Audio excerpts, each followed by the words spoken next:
আসসালামু আলাইকুম রহমতুল্লাহ। প্রিয় দর্শক, কেমন আছেন? আশা করি ভালো আছেন। প্রিয় দর্শক, নগর ভবনে তালা, গুলিস্তান মোড়ে 6 ঘন্টা ইশাকের সমর্থকদের বিক্ষোভ, যানজট সৃষ্টি। চলুন বিস্তারিত জেনে নিই। প্রিয় দর্শক, ঢাকা দক্ষিণ সিটি কর্পোরেশন ডিএসসিসি প্রধান কার্যালয় নগর ভবনের মূল ফটকে তালা ঝুলিয়ে আজ সোমবারও বিক্ষোভ করেছেন বিএনপি নেতা ইশাক হোসেনের সমর্থকরা। সকালে 10টা থেকে বিকেল 4টা কিছু আগ পর্যন্ত গুলিস্তান মাজার এলাকায় সড়কের এক পাশ বন্ধ করে বিক্ষোভ করেন ইশাকের সমর্থকরা। ট্রাক ও দড়ি দিয়ে সড়ক বন্ধ করে অবস্থান নেন তারা। ফলে তীব্র যানজট সৃষ্টি হয়েছে গুলিস্তান সদরঘাট সড়কে। সরেজমিনে দেখা যায় গুলিস্তান মাজার থেকে পুলিশ হেডকোয়ার্টার পর্যন্ত এলাকা দখলে রাখেন ইশাকের সমর্থকরা।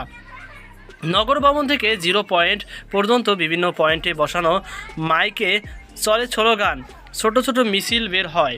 নগর ভবনের প্রধান ফটকের সামনে সঙ্গীত পরিবেশন করা হয়। ঢাকাবাসী ব্যানারে আজ 6ষ্ঠ দিনের মতো নগর ভবনের সামনে বিক্ষোভ ও অবস্থান কর্মসূচি পালন করেছেন ইশাকের সমর্থকরা।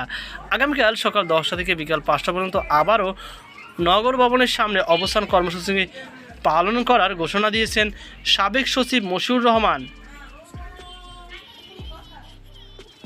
ইশাকের সমর্থকদের দাবি, স্থানীয় সরকার, পল্লী উন্নয়ন ও সমবায় মন্ত্রণালয়ের উপদেষ্টা আসিফ মাহমুদ সজীব ভুইয়ার কারণে আদালতের রায় ও নির্বাচন কমিশনের গেজেট প্রকাশের পরও ইশাক শপথ নিতে পারছে না।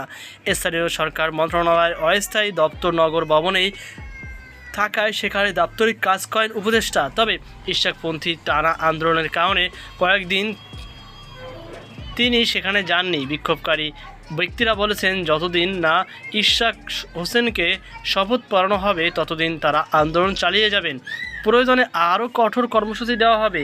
বিএনপির বৈদেশিক বিষয়ক কমিটির সদস্য ইশাক হোসেনকে ঢাকা দক্ষিণ সিটির মেয়র ঘোষণা করে গত 27শে মার্চ রায় দেন ঢাকার প্রথম যুগ্ম জেলা জজ ও নির্বাচনের ট্রাইব্যুনাল। রায়ের পর ইশাককে মেয়র ঘোষণা করে 27শে এপ্রিল গেজেট প্রকাশ করে নির্বাচন কমিশন।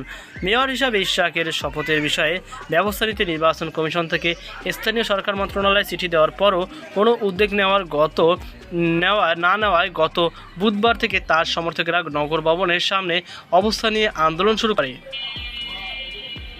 এদিকে ইশাকের পক্ষে মামলার রায় ও নির্বাচন কমিশন আপিল না করার বিষয়ে কোনো আইনি জটিলতা আছে কিনা সে সম্পর্কে স্থানীয় সরকার, পল্লী উন্নয়ন ও সমবায় মন্ত্রণালয় গত বৃহস্পতিবার আইন ও বিচার বিভাগে চিঠি পাঠিয়েছে। তো প্রিয় দর্শক, এই ছিল আমার সর্বশেষ আপডেট। এই নিয়ে আপনাকে মতামত অবশ্যই কমেন্টে জানাবেন। সকল বাধা সুস্থ থাকুন। আজকে পর্যন্ত, আল্লাহ হাফেজ।